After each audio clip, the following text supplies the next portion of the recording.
मित्रो, आजच्या भागामध्ये आपण शीख धर्माचे पहिले गुरु गुरु नानक देवजी यांच्या विचार आणि कार्यांच्या संदर्भानं माहिती घेणार आहोत. कारण आज नांदेडला जो सोहळा होऊ घातलेला आहे 24 आणि 25 जानेवारी 2026 रोजी 2 दिवस शीख धर्मांचे गुरूंच्या विचाराचं स्मरण होईल. आणि विशेष म्हणजे त्या कार्यक्रमाचं मुख्य प्रयोजन आहे की शीख धर्माचे 9वे गुरु तेग बहादूरजी यांच्या बलिदानाचं स्मरण करण्याचा तो कार्यक्रम आहे.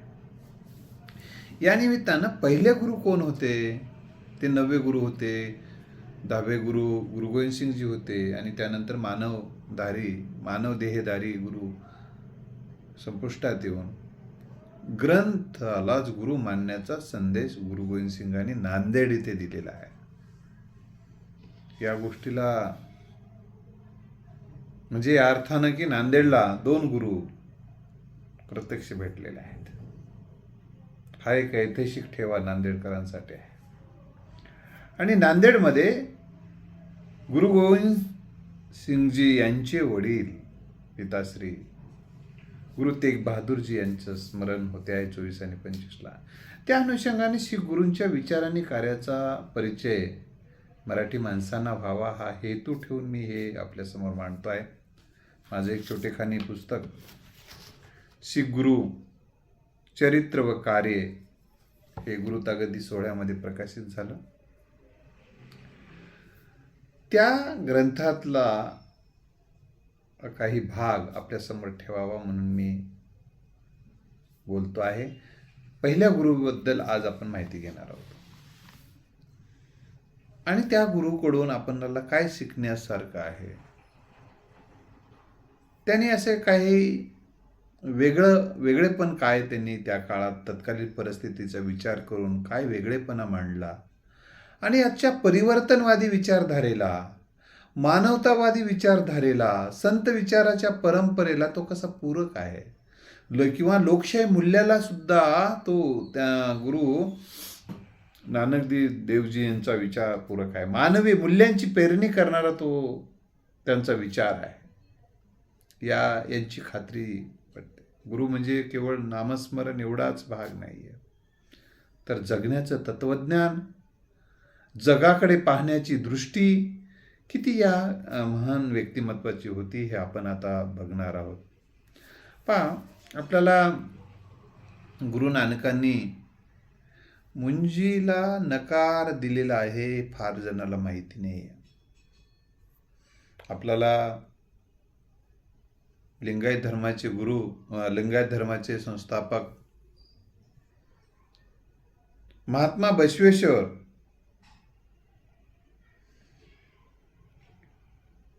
यांनी मुंज करण्याचं नाकारलं, मुंजीला नकार दिला हे आपल्याला माहिती आहे काही प्रमाणामध्ये.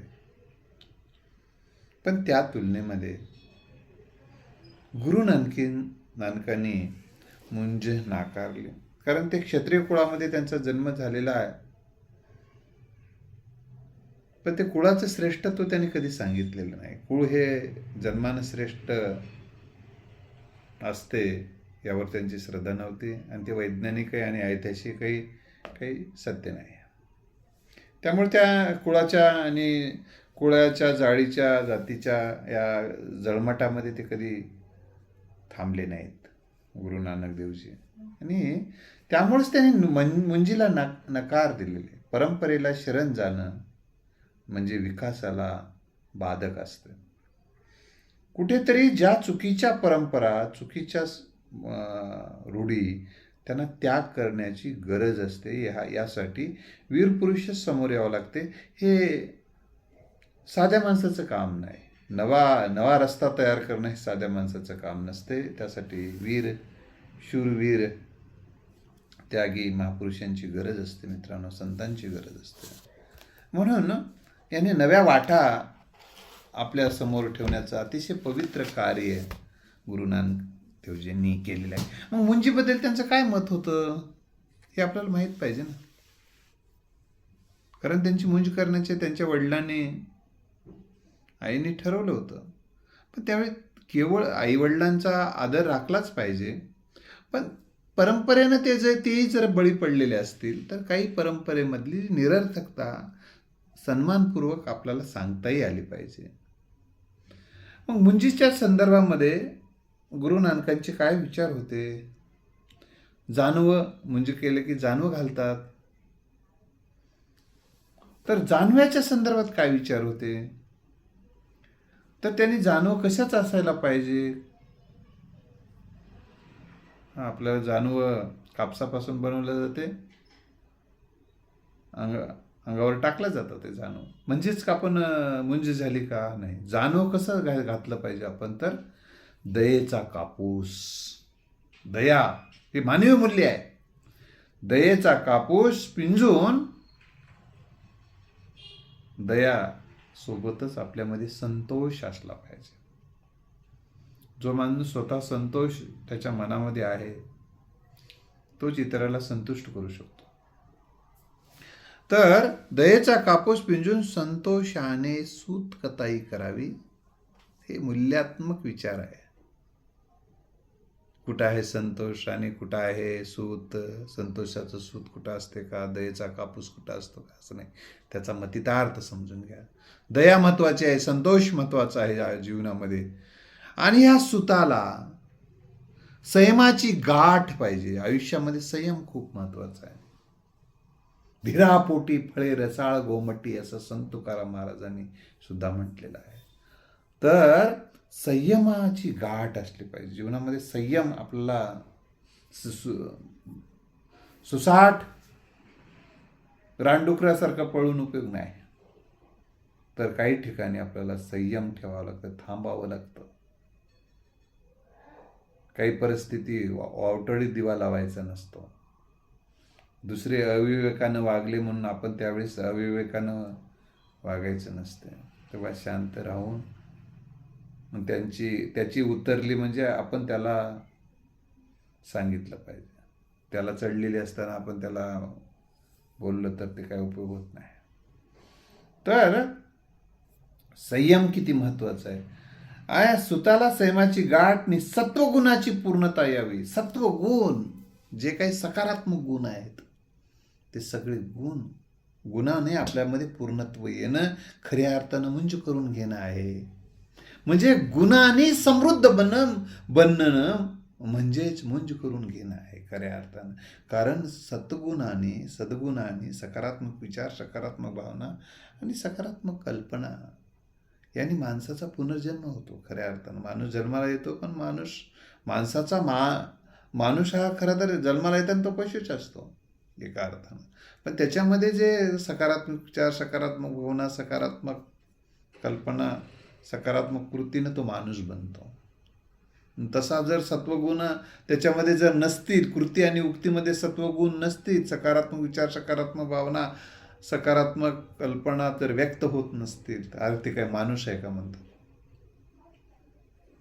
म्हणून माणूस बनणं खऱ्या अर्थानं मुंज करून घेणं आहे. आणि असं सत्वगुणाने युक्त बनणं म्हणजे खरं जानवं आहे हे सत्वगुणाचं. आणि हे जानवं तुटणार नाही आणि मळणारही नाही, कारण ते कापसाचं जानवं घातलेलं गळ्यामध्ये ते मळून फिरून जाते.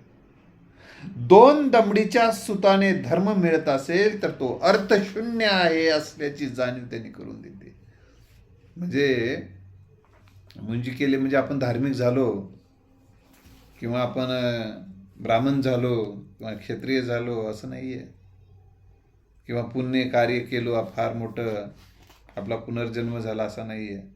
तर 2 दमडीचा सूत घातला, सुताने जानवं घालून घेतलं म्हणजे आपण धर्म पाळलो असं नाही. धर्माचरण म्हणजे केवळ कर्मकांड नाही याची जाणीव करून दिलेली आहे.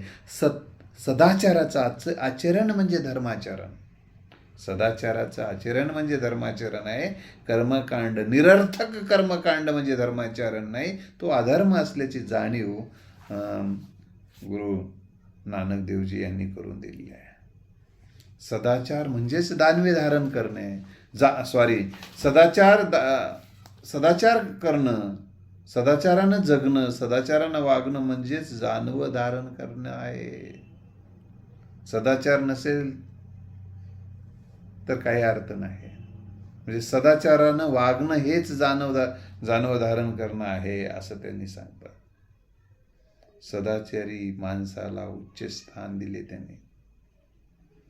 जातीने वर्णाने श्रेष्ठत्व येत नसते तर ते कर्माने येते याची जाणीव त्यांनी जे मुंज करू पाहणाऱ्या पंडितांना करून दिली आणि ते मग पंडित खजील झाले. मित्रांनो, हा एक महत्वाचा मुद्दा या निमित्तानं आपल्याला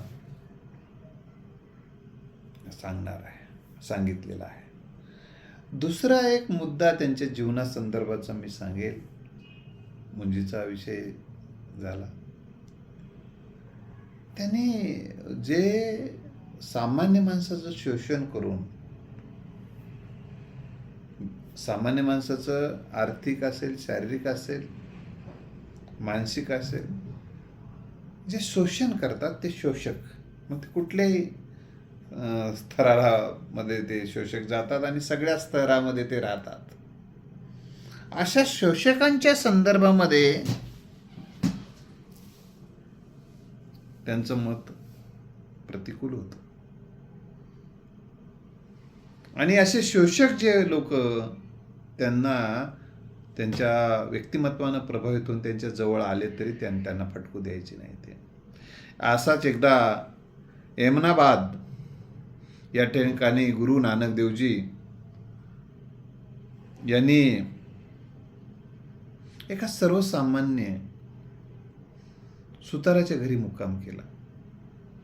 पण तिथे असणारा श्रीमंत त्यांच्या पाठीमागे एक शोषक लागलेला होता त्यांच्या घरी राहावं म्हणून, पण त्यांनी ते नाकारलं. आणि गोरगरिबांना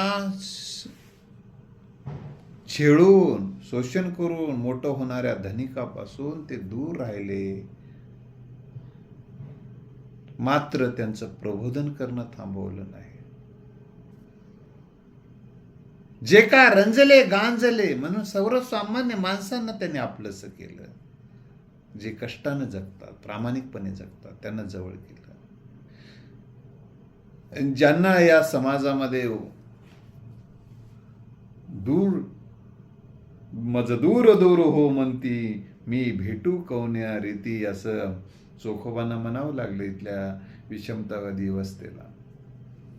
अशा या व्यवस्थेनं ज्यांना नाकारलेलं आहे, ज्यांना तुच्छ लेखलेलं आहे, त्यांना जवळ करण्याचं काम गुरु नानकांनी केलेलं आहे. समतावादी विचाराची पेरणीच या धर्मामध्ये करण्याचं पवित्र कार्य गुरु नानक देवजींनी केलं आहे. तुकाराम महाराजांचं वचन खऱ्या अर्थानं गुरु नानकजी संत होते. म्हणून गुरु नानक देवजींच्या संदर्भामध्ये तुकाराम महाराजांचं एक वचन फार मला आठवते, या निमित्तानं मी आपल्याला सांगेल. जे का रंजले गांजले त्यासी म्हणे जो आपुले, तोची साधू ओळखावा देव तेथेची जाणावा, ही देवत्वाची आणि संतत्वाची कसोटी तुकोबारायाने जी सांगितली. असं जगणारे मध्ये देवत्व शोधलं. रंजल्या गांजलेला आपलं समजणारे जे कोणी लोक आहेत तेच साधू आहेत, तेच देव आहेत असं तुकोबारायन सांगतात. आणि ही देवत्वाची संतत्वाची कसोटी ही गुरु नानक देवजी यांना लागू पडते. नानकांच्या व्यक्तिमत्वामध्ये देवत्व, संतत्व, गुरुत्व यांचा संगम होता. आणि ते गोरगरिबांच्या ह्या शोषकांच्या घरी जाण्यापेक्षा गरिबांच्या, जो कष्टानं जगतात त्यांच्या घरी गेल्यामुळे काय होते याचे फायदे ते सांगतात. ते म्हणजे स्वतःला नाही तर त्यांना. तर गरिबांच्या घरी गेल्यामुळे त्यांना दिलासा मिळतो, त्यांचा आत्मविश्वास वाढतो.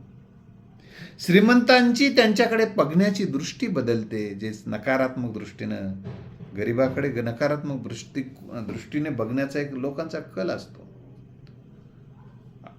आणि मग साधू संतांनी अशा माणसाच्या घरी गेलं तर त्याकडे सकारात्मक नजरेनं, त्याच्या पवित्र नजरेनं, चांगल्या नजरेनं पाहतील समाजातले लोक.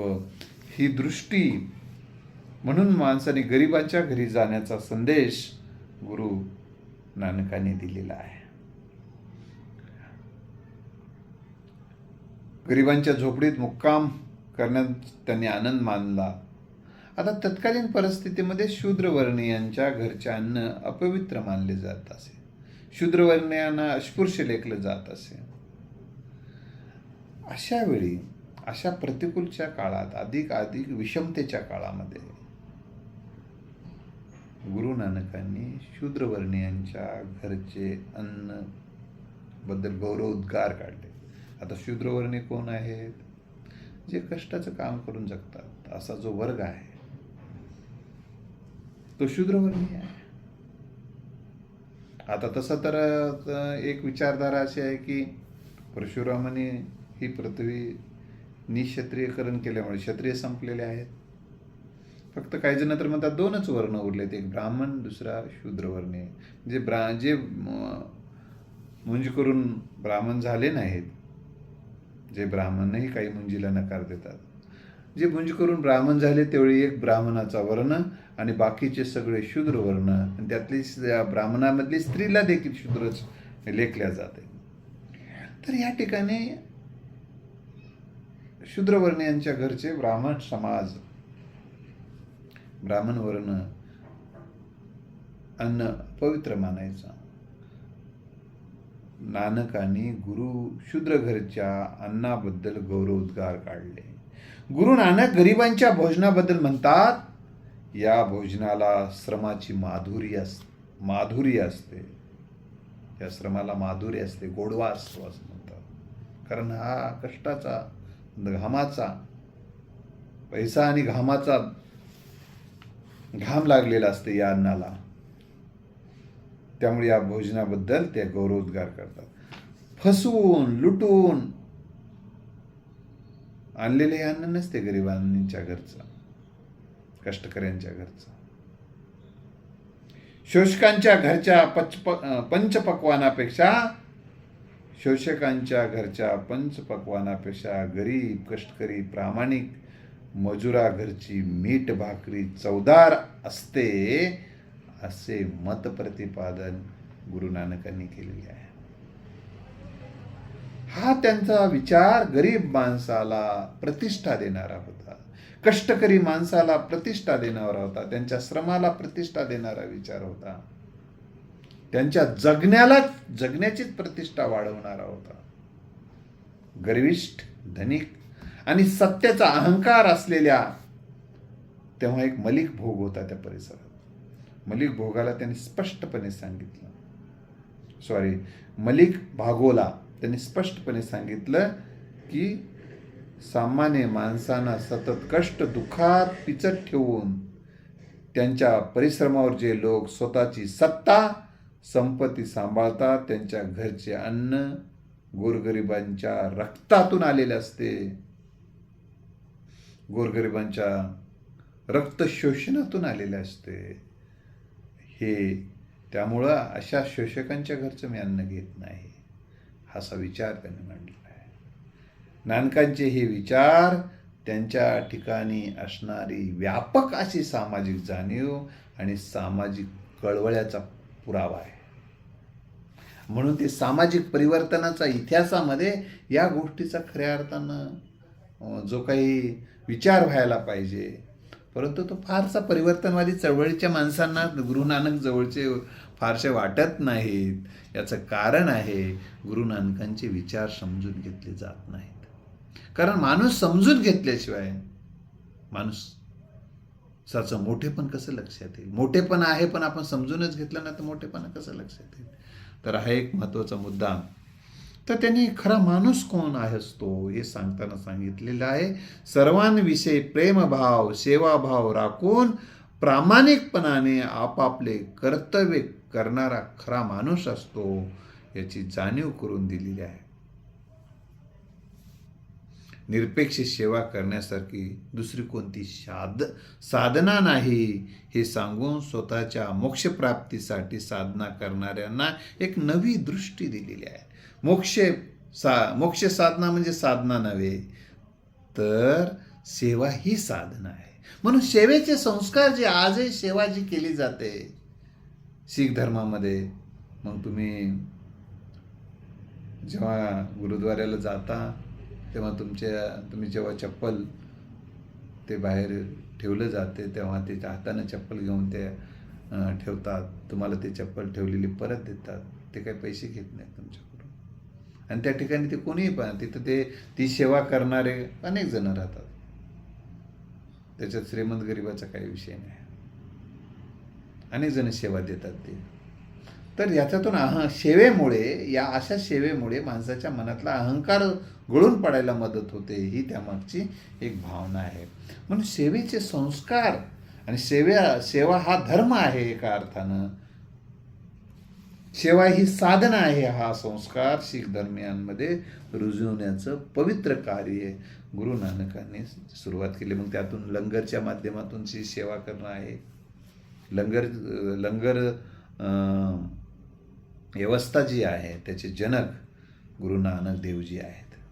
त्या संदर्भात मी एक वेगळा व्हिडिओ कधीतरी आपली इच्छा असेल ते सांगेल.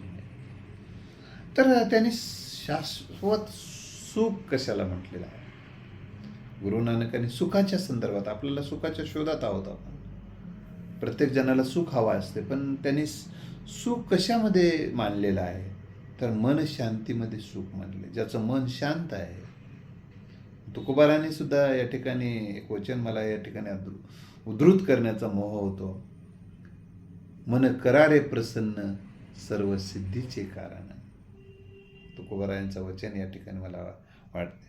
म्हणून मन शांतीला त्यांनी शाश्वत सुख म्हटलेलं आहे गुरु नानकाने. सदाचाराला शाश्वत सुख म्हटलेलं आहे. सदाचार म्हणजे काय? ज्या आचरणामुळे स्वतःचं आणि समाजाचं कल्याण दडलेलं असते, ज्या जगण्यामुळे इतरांना कुठलाही मानसिक, चांगल्या माणसाला आपल्या जगण्यामुळे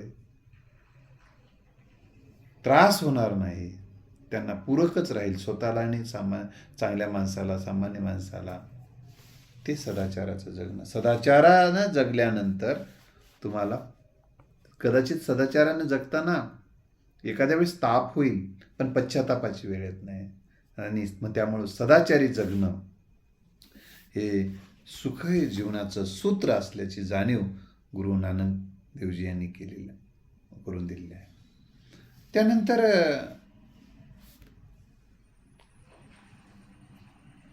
परमात्म्याचं नित्यस्मरण आणि संतोष जे काय आहे त्यात समाधान मानणं. वेचिते वचन जेणे राहे समाधान. आहे त्याच्यामध्ये सुख मानणं, आहे त्याच्यामध्ये समाधान मानणं, आपल्यामधल्या कृतज्ञता, आपल्याकडे जे आहे त्याबद्दल कृतज्ञता बाळगणं, तर तुमच्यामध्ये संतोष निर्माण होईल. तर मानवतेची सेवा हेच परमात्म्याची साधना म्हटलेलं आहे. परमात्म्याची साधना म्हटल्यानंतर काही जणाला आवडणार नाही, पण ती परमात्म्याची साधना कशाला म्हटलेलं आहे हे पण आपण समजून घेतलं पाहिजे ना. शब्दाचा विटाळ मानत असाल तुम्ही, तर ते त्याला काय अर्थ राहत नाही. शब्दामधून काय अर्थ ध्वनित केला चालला हे याकडे आपण लक्ष दिलं पाहिजे. नाही, हे शब्द कशाला, परमात्मा कशाला म्हणाले? अरे बाबा, परमात्मा कशाला उद्देशून म्हटलेला आहे हे आपण समजून घेणार आहोत की नाही? कारण हे असे शब्द बघूनच आपण दूर राहणार आहोत. त्यांनी मानवतेच्या सेवेला परमात्म्याची साधना असं म्हटलेलं आहे. आणि मानवी सेवेचे परमात्म्याची साधना सेवा म्हणून शीख धर्मामध्ये सेवेला प्रचंड महत्त्व दिले गेलेलं आहे. म्हणून तिथली स्वच्छता असेल, तिथलं अन्नदान असेल, किंवा ते लंगर व्यवस्था आहे, तिथली जी एक मदत करण्याची भावना आहे, अनेक गोष्टी आहेत, पण मी एवढं एका वाक्यात सांगेल की सेवेला त्याने खूप महत्त्वाचं स्थान दिलं आहे. म्हणून शीख धर्मीय आजही सेवेमध्ये परमेश्वर पाहतात. मानव सेवा हीच गुरुसेवा आहे असे मानतात. मानवाची सेवा गुरुसेवा आहे असे मानतात. आणि सेवा करणं ही पुण्याची गोष्ट आहे असं शीख धर्मीय मानतात, कारण गुरु नानकांचे ते संस्कार त्यांच्यावर आहेत. त्यांनी सत्तेच्या बळाने छळणं, आपल्याकडे सत्ता आहे म्हणून इतरांना छळायचं, याला पाप म्हटलेलं आहे. आता पाप म्हणले काही जणांच्या डोक्याला मुंग्या येतात. अरे बाबा, ते तुम्ही छळत असाल त्याला पाप शब्द वापरलेले आहेत. कारण समाजाच्या परिभाषेत बोलावं लागतं. समाजाला समजून सांगायचं असं. तुमच्या परिभाषेत बोलायला तुम्ही मराठीत बोलणाऱ्या माणसाला इंग्रजी कळत नाही, तुम्ही इंग्रजीत सांगायला. आणि ज्या काही मराठीचे अवघड शब्द सांगायला की जे कळतच नाहीत, समाजाला जी भाषा कळते त्या भाषेत बोलणं, त्या भाषेत समजून सांगणं, त्यांना नवा अर्थ देणं हे खरं काम आहे. नाही, मी शब्दच वापरत नाही. तसले शब्द नाही वापरत मी. म्हणजे शब्दाचा विटाळ मानणं हे कसला संस्कार आहे. तर प्रेमाने सेवा करणे हे पुण्याची गोष्ट मानली. प्रामाणिकपणा म्हणजेच आत्मोन्नती. आत्मोन्नती हा खरा मार्ग आहे असं ते म्हणतात. आणि आत्म्याशी प्रामाणिक असणं हीच खरी प्रामाणिकता आहे. आत्म्याशी प्रामाणिकता म्हणजे स्वतःची जगण्याची प्रामाणिकता, आपल्या विचाराची प्रामाणिकता. म्हणून तुकोबारायांनी सुद्धा एका ठिकाणी म्हटलेलं आहे, सत्य असत्याची मन केले ग्वाही, मानिले नाही बहुमता. म्हणजे सत्यता ह्या म्हणजेच आत्म्याशी प्रामाणिक राहणं आहे. आत्मा काय म्हणतो? सत्यात सोबत राहतो आत्मा. आत्मा म्हणजे काय? आतलं मन, सुप्त मन या अर्थानं. आत्मा म्हणजे कुठला तरी काढून दाखवायचा गोष्ट नाही ती. हे आत्मा आणि हे परमात्मा दोन्ही काढून दाखवायची गोष्ट नाही. तर हे जगण्याचे संदर्भ सूचित करणारे शब्द आहेत. तर मित्र, आणखीन एक महत्त्वाचा मुद्दा मी सांगणार आहे, त्यांचा वैज्ञानिक दृष्टिकोन.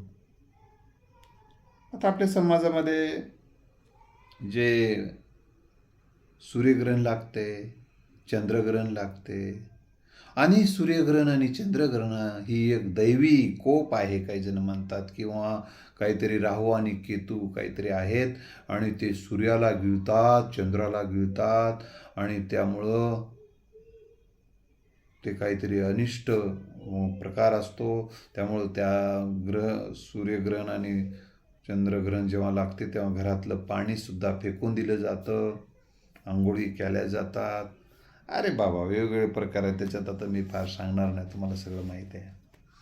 तर या ग्रहण काळामध्ये काही अमुक करू नये, तमुक करू नये असं जे सांगतात, या सगळ्या गोष्टीला त्यांनी म्हणजेच गुरु नानक देवजी यांनी म्हटले, हे पाप नाही, हे काही दैवी कोप नाही, हे काही असं विचित्र काही नाही आहे. ही एक नैसर्गिक घटना आहे. आकाशातून पाणी पडणं ही नैसर्गिक घटना आहे. त्याचा वारा वाहणं ही एक नैसर्गिक घटना आहे. लक्षात आलं? भूकंप होणं एक नैसर्गिक घटना आहे. वीज पडणं एक नैसर्गिक घटना आहे. म्हणजे अशा ह्या नैसर्गिक घटना असतात. तसं एक ग्रहण लागणं एक नैसर्गिक घटना आहे. याच्यापेक्षा त्याला वेगळं काहीही समजण्याचं कारण नाही. ही जाणीव गुरु नानकांनी त्या तत्कालीन परिस्थितीत करून दिलेली आहे. दुसरी महत्वाची गोष्ट,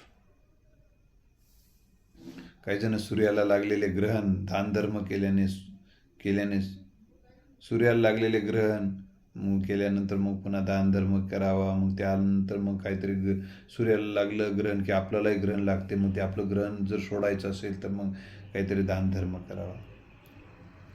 या दानधर्माची या ठिकाणी याच्यातून ते पाप लागते किंवा काहीतरी ग्रहण लागते, आणि ते त्याला लागलं मग आपल्यालाही लागते, आणि त्यामुळे दानधर्म केला की त्याच्यातून मुक्तता असले याचे काही निरर्थक असल्याची जाणीव करून दिली.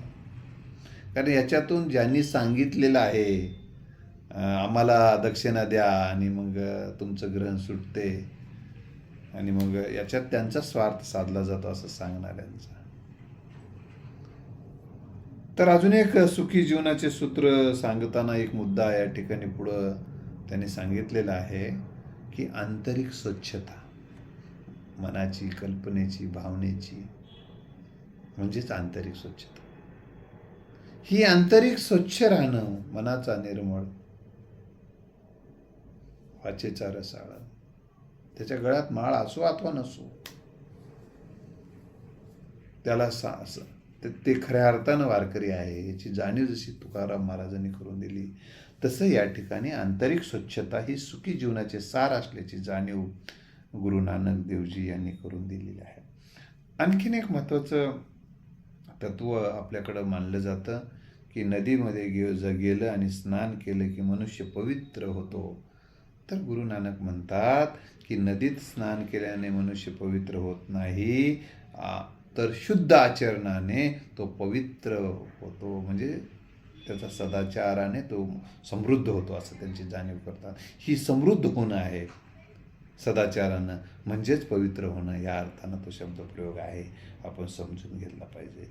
त्याने आंतरिक स्वच्छतेला, आंतरिक समृद्धीला, सद्भावनेला, सद्गुणाला महत्त्व दिलं आणि बाह्य अवडंबर कर्मकांडाला फाटा देण्याचं काम त्यांनी केलेलं आहे. त्यामुळं त्यांचे विचार आजही दिशादर्शक आहेत. आणखीन एक महत्त्वाचा विचार, आपल्याला दिशेबद्दल सुद्धा काही अंधश्रद्धा असतात. ही दिशा अशुद्ध, अशुभ, ही दिशा शुभ, अमुक शुभ, तमुक शुभ, असं ते जे दिशेबद्दल जे अंधश्रद्धा आहे, त्या दिशेबद्दल पूर्व, पश्चिम, दक्षिण, उत्तर, खाल्लाकड, वरलाकड, बेद्राकड, गंगकड, हे जे सांगतात ना आपल्याला, तर या बद्दल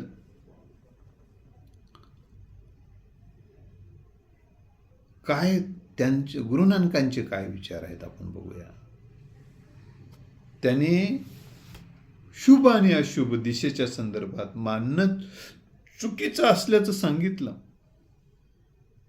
कारण जी गोष्ट आपण निर्माणच केली नाही ती शुभ आणि अशुभ आहे हे कसं काय सांगणार तुम्ही? जी कोण निर्माण केलेल्या त्या दिशा ही गोष्ट काय आहे? नैसर्गिक बाब. आपण म्हणलो म्हणून ही दिशा, बरं का. तसं निसर्ग कधी निसर्गदत्त कोणते, निसर्ग काही म्हणत नाही मी या दिशेचा हो म्हणून, माणसानं म्हटलेलं आहे. त्यामुळं ही दिशा काही ही माणसाने नावं ठेवलेत फक्त. पण हे जे स्थळ आहे या बाजूचं त्या बाजूचं, हे नैसर्गिक आहे. मग त्याच्यात शुद्ध ती, बरं, तू काही जण म्हणतात ही निसर्ग कोण निर्माण केला? परमेश्वरानं. मग परमेश्वरानं जी गोष्ट निर्माण केली ती शुभ आणि अशुभ कशी राहू शकते? ती शुभच राहणार ना. परमेश्वर जो निर्माण केला असल्यावर शुभच राहणार. मग त्याच्यामध्ये तुम्ही अशुभ कसं काय म्हणणार? मग गुरु नानक म्हणतात की दिशा आपण निर्माण केली नसल्यामुळे हे ठिकाण, या ठिकाण, इकडली ठिकाण आणि तिकडलं ठिकाण, किंवा इकडलं ठिकाण तिकडलं ठिकाण, हे आपण निर्माण केलंय का? नाही केलं. फक्त आपण त्याला नाव ठेवलेलं आहे. मग ते नाव ठेवणं आणि परत त्याला शुभ आणि शुभ म्हणणं हे चुकीचं आहे याची जाणीव करून दिली आहे. आता समाजामध्ये आणखीन एक 16 ओवळ्याबद्दल एक फार अजूनही काही जणांचे हे जळमट गेले नाहीत मनातले. 16 ओवळे वरून उच्च निश्चिता ठरत नाही याची जाणीव करून दिलेली आहे. आणि पवित्र आचरण हेच 16, चांगले कर्म, चांगली कृती, चांगली उक्ती हेच 16, आणि हीन कृती, हीन उक्ती हेच ओवळे याची जाणीव करून दिली आहे. आणि तुकाराम महाराजांनी या अशाच पद्धतीची मांडणी केली आहे. तो वेगळा तुकाराम महाराजांबद्दल स्वतंत्र आपण बोलू. जो माणूस सत्य, संयम, आता जो माणूस सत्य, संयम आणि चांगली क्रियाकर्म करतो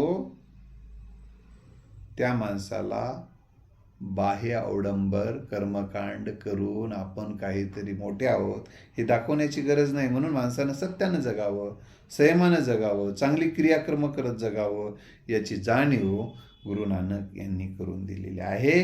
आणि प्रगतीचे सूत्र म्हणून त्यांनी सांगितलेले. जीवनातला खऱ्या अर्थानं प्रगतशील व्हायचं आहे. पैसा म्हणजे एक प्रगती नाही, एक पैसाच म्हणजे प्रगती नाही. घरदार असणं एवढंच एक प्रगतीचं लक्षण आहे, हे तर आवश्यकच आहे. पण प्रगती ही खऱ्या अर्थानं आंतरिक समृद्धीलाही प्रगती संत जन सांगतात. तर या ठिकाणी खऱ्या अर्थानं प्रगती व्हायची असेल तर त्यांचं काय म्हणणं आहे, तुम्हाला प्रेमानं जगलं पाहिजे. प्रेम हे प्रगतीचं महत्त्वाचं लक्षण आहे, प्रगतीचं सूत्र आहे. प्रेमाने जग जिंकता येते असंही सांगतात. म्हणून ख्रिश्चन धर्मात सुद्धा शेजाऱ्यावर प्रेम करण्याचा संदेश दिला जातो. खरा तो एकची धर्म जगाला प्रेम अर्पावं असं साने गुरुजींनी सांगितलेलं आहे. तर इथं प्रेम म्हणजे इतरांबद्दलची चांगली भावना या अर्थानं.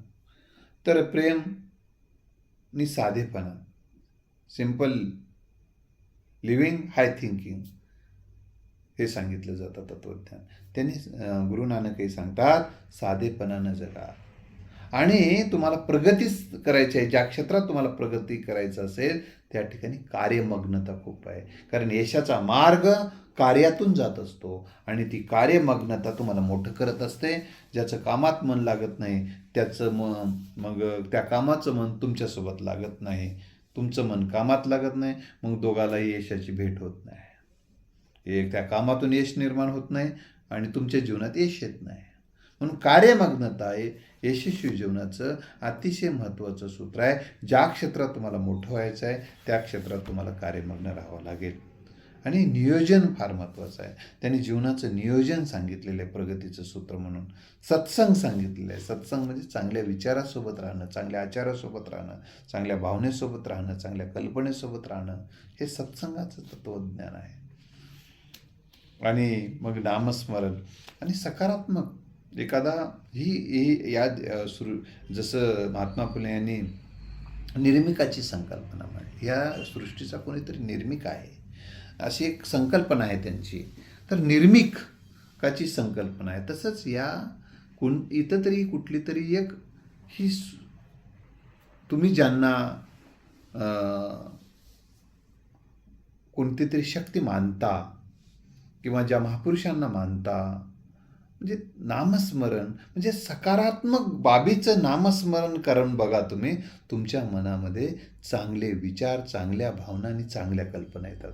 म्हणजे तुमचे नामस्मरण म्हणून तुम्ही गुरूंचं करू शकता किंवा तुमच्या जीवनात चांगला गुरु असेल तर त्यांचे करू शकता. या ठिकाणी इथं गुरूंचं स्मरण, नामस्मरण जर केलं तर त्या ठिकाणी चांगल्या विचाराचं स्मरण केलं तर त्याच्यातून तुम्हाला आत्मबळ वाढते. ही भावना गुरु नानकांची या संदर्भामध्ये आहे. म्हणून सत्याचं स्मरण हे देखील तुम्ही करू शकता. समानता, तुमच्यामध्ये विषमता असेल तर तुम्ही जीवनामध्ये फार पुढं जाऊ शकणार नाही. विषमतावादी माणसं फार पुढं जाणार नाही, आत्मोन्नती त्यांची होणार नाही. त्या सज्जनाच्या नजरेत विषमतावादी माणसाला फार किंमत असत नाही. तर समता हे प्रगतीचे एक लक्षण आहे. आणि प्रत्येकामध्ये ईश्वर पाहण्याचा अस्तिक्य भाव हे प्रगतीचे लक्षण आहे. आता तुम्ही ज्यांना ईश्वर म्हणता तर ईश्वर कोणामध्ये पाहायचा तर माणसामध्ये. श्रीकृष्णसुद्धा भगवद्गीतेमध्ये म्हणतात की मी प्रत्येकाच्या हृदयात राहतो, मी प्रत्येकाच्या हृदयात राहतो. म्हणजे प्रत्येकामध्ये तुम्ही ईश्वर पाहालात मग तुमच्यामध्ये वैरत्वच संपुष्टात येईल ना. तुमच्यामध्ये अपपरचा भावच, म्हणजे हा तुच्छ, हा कनिष्ठ, हा या वर्णाचा, त्या जातीचा, याचा, हा, हे जे घनिष्ठ तुमच्यामध्ये घाणेरडे जे विचार आहेत, ज्यांच्या मनामध्ये जे विचार असतील ते संपुष्टातच येते. म्हणून खऱ्या अर्थानं जोही कोण्या माणसाकडे पाहिल तो ईश्वराचा लेकरू म्हणून पाहिल. मग ईश्वराचं लेकरू म्हणून ज्या आस्थेनं पाहिल, ज्या आपुलकीनं पाहिल, ज्या समता दृष्टीनं पाहिल, मग तुम्हाला समाजातलं विषमता मुल्लक व्यवस्था संपुष्टात येईल ना. म्हणून ती विषमता मुल्लक व्यवस्था संपुष्टात येण्यासाठी कारण ईश्वर मान्य तत्कालीन परिस्थितीमध्ये सगळेजण ईश्वर ह्या संकल्पनेवर श्रद्धा होतीच. तर प्रत्येकामध्ये आणि तो ईश्वर कुठं पाहायचा? दगडात, मातीमध्ये किंवा पाण्यामध्ये नाही, तर माणसांमध्येच ईश्वर पाहण्याचा संदेश दिला. प्रत्येकामध्ये ईश्वर पहा.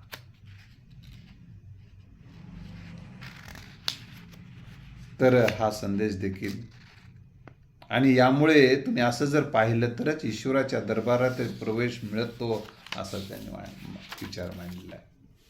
मित्र, गुरु नानकांच्या आणखीन एका विचाराचा संदर्भ या ठिकाणी मी देणार आहे, आणि आपण या ठिकाणी थांबणार आहोत आणि पुढच्या भागामध्ये पुढच्या काही बाबी बघणार आहोत. आता एक सामाजिक कार्यामध्ये पासून अलिप्त राहू नका, हे साधू संतांना उद्देशूनचा उपदेश आहे त्यांचा. काही जण सामाजिक कल्याण करण्यापासून, समाजाच्या माणसांची सेवा करण्यापासून दूर राहतात. नाही, आम्हाला आता ह्या मानवी जीवनामध्ये काही पडलं नाही म्हणून जर कुठंतरी हिमालयामध्ये जाऊन जटा वाढवणं, कुठल्या तरी गुहेमध्ये जाऊन बसणं आणि पुढं कोणालाच तोंड न दाखवणं, अशा पद्धतीला ते काही जण म्हणतात भव्य दिव्य समजतात, त्यांना मोठं समजतात. गुरु नानकांनी सांगितलेलं आहे की आपल्या आयुष्याचा हे जीवन, हे मनुष्य जीवन आहे, अमूल्य आहे. या मूल्य जीवनाचा सदुपयोग करण्याचा सल्ला दिलेला आहे या ढोंगी साधूंना, योगींना, ढोंगी योगींना असं म्हटलेलं आहे. आणि जीवनाकडे पाठ फिरू नका, तर त्या जीवनाचा उपयोग करून घ्या. म्हणून योगगुरु श्री रामदेव बाबांनी एकदा असं म्हटलेलं आहे, मी पण हिमालयामध्ये गेलो होतो, पण मी विचार केला की माझ्या ज्ञानाचा, माझ्या जगण्याचा, माझ्या जीवनाचा असा राष्ट्रासाठी उपयोग झाला पाहिजे, म्हणून मी तिथं न बसता तुम्हाला योग शिकवतो, असं त्यांनी सांगितलेलं आहे एका भाषणामध्ये. म्हणजे इथं गुरु नानकांचा विचार त्यांनी प्रत्यक्ष जीवनात आणलेला आहे. मी या ठिकाणी आपल्याला या निमित्तानं सांगणार आहे, तर साधू आणि योगी पुरुषांनी सामाजिक कार्यापासून दूर राहू नये.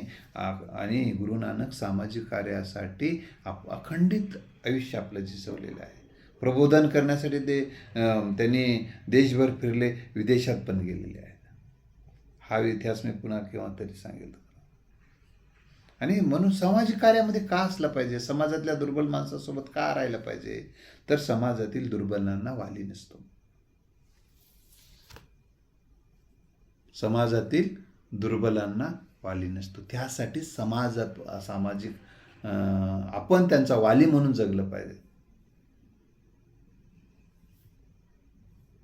या तुकोबारांचे याच आशयाचं वचन आहे. जगामध्ये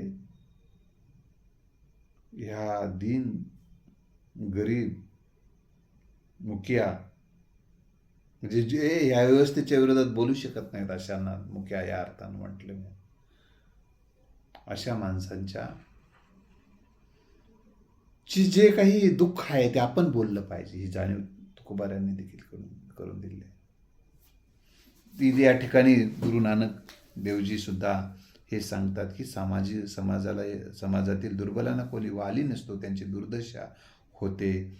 त्याचे भान ठेवून साधू आणि योगी पुरुषांनी त्यांच्या पाठीशी उभं राहिले पाहिजे, त्यांना मदत केली पाहिजे, त्यामुळं सामाजिक कार्यात आलं पाहिजे असा विचार मांडून साधूला आणि योग्यांना, जे की समाजापासून तुटलेले आहेत, त्यांना उद्देशून हे मार्गदर्शन गुरु नानक देवजींचं आहे. गुरु नानक देवजींना या निमित्तानं कोटी कोटी वंदन करतो. हे जे विचार पुढच्या भागामध्ये आपण बघणार आहोत. आपल्याला पुन्हा एकदा हा व्हिडिओ आवडला असेल तर इतरांना पाठवा अशी विनंती करून थांबतो. धन्यवाद.